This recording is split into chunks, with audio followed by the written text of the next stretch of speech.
When the message matters, make it unforgettable with JournalBooks. Since 1971, JournalBooks has been helping brands tell their story through premium made-to-order customizable journals designed and produced in the U.S. at our Charlotte, North Carolina facility. From full-color printing and custom inserts to debossing, foil stamping, die cutting, and luxury packaging, every detail is thoughtfully designed to elevate your brand through an easy and quick process handled by JournalBooks' inside team of expert professionals. Need it fast? Most custom orders ship in just 5 to 7 days after proof approval, and JournalBooks offers over 80 items available for quick ship in as few as 3 days. Whether it's for a convention or conference giveaway, client gifting, employee training, a new launch, or an everyday brand touchpoint, JournalBooks turns custom notebooks into lasting impressions.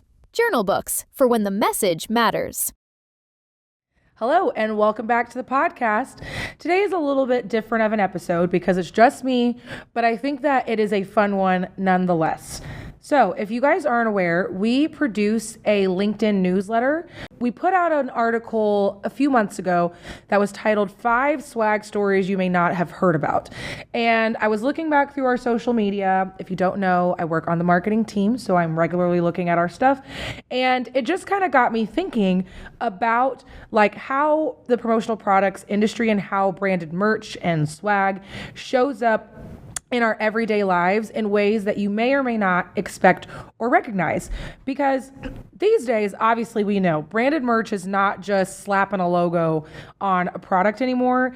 It really, the best promo at least, creates a story, or it encourages community or connection. It has more of an emotional element to it that previously our industry didn't used to have. So today I'm going to talk through a few standout moments. And of course, I will link to that episode in our episode notes, or I'm sorry, I'll link to that newsletter in our episode notes so that you guys can read a little bit more about some of these exciting swag stories. But whether these campaigns were intentional marketing genius or they just kind of took on a life of their own, they all prove the same thing, that people remember experiences tied to promotional products. So, for one, talking about why certain swag goes viral. If you think about it, think about some of these big brands. There have been brands that have been able to create lines wrapped around the corners for exclusive drops for something that's relatively simple: a t-shirt, a water bottle, a bag. If you guys aren't familiar, Trader Joe's has tote bags, and it is a tote bag. It is a pretty basic tote bag at best. They created so much hype around it that people were literally camping outside of their Trader Joe's stores just to get that bag.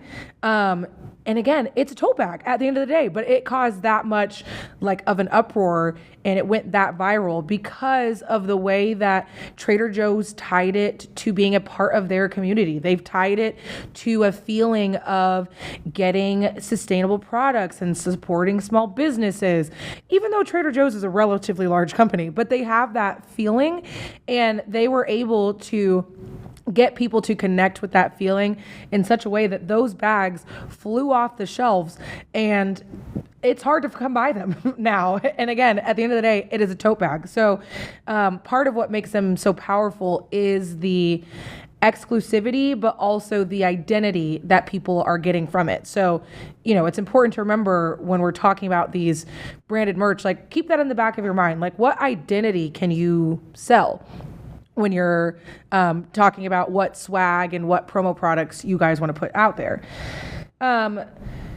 Another one is swag or promotional products as community building. So another theme that kind of popped up in these stories that I know you guys will all go read later is community, because it makes people feel like insiders. Again, kind of like that Trader Joe's story. But I think that's where promo becomes really interesting, because it's really creating belonging. It's like you're a part of this. It's why event merch works so well. Think about brand or band t-shirts. People also will line up to get themselves a band t-shirt, and it's because they want people to know when they have that t-shirt on, I am a part of this community. I am a Justin Belieber, or I am a fan of this other band. Like, it's adding that piece of belonging. So again, it's a moment that maybe doesn't seem so overt. It may not seem like it is promo and promo industry, but at the end of the day, it is, and it's really powerful, and it's why this industry has exploded in the way that it has. From an industry perspective, it's why our distributors are uniquely positioned to help our clients understand that. Like, as a distributor, it's our job to make sure that our clients realize that I'm not just trying to sell you a product. I'm trying to get you that community, that belonging. I'm trying to help you use promo as a means to get people to connect with your brand. And that's what's most important. And I think that's where distributors can really uniquely set themselves up, is going from just someone who is helping them source a product to someone who is really helping them grow a brand and be an integral part of their marketing strategy.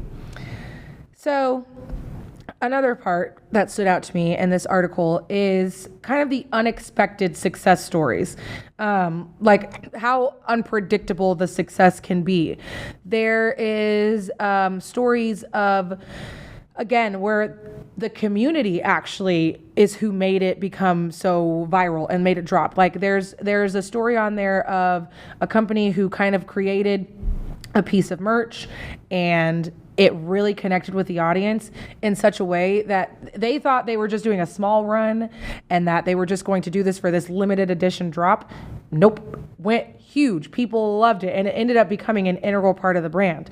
I'm intentionally leaving the brands out of this because, again, I'm going to encourage you guys to all check out this LinkedIn newsletter where you can find out more information and hear a little bit more about exactly what that unexpected success story is. But again, kind of a theme we've heard with all of these is that sometimes you got to let the community get to where they want to go with your product as well. So, you can try and lead with intention and lead with the community and the belonging in mind, but also like leave room to play and leave room for your products to kind of take a hold and become a part of something that other people are asking for and you didn't even realize it. So what distributors can take away and learn from this are a few things. First, emotion matters more than the item itself. Again, people want to feel something. They don't just want a water bottle anymore. They want a water bottle that has a sustainability tie to it, that makes them feel connected to doing something good or greater for other people. Also, limited or exclusive items tend to create excitement. So maybe consider doing a short run of something really small. It can help add to that exclusivity, that excitement, and generate buzz for this product and help inform which products you want to do limited runs of in the future. Third, people want products that they'll actually use or wear or talk about. So again, we've seen this in the industry altogether, but just make sure that there's really a focus on usability.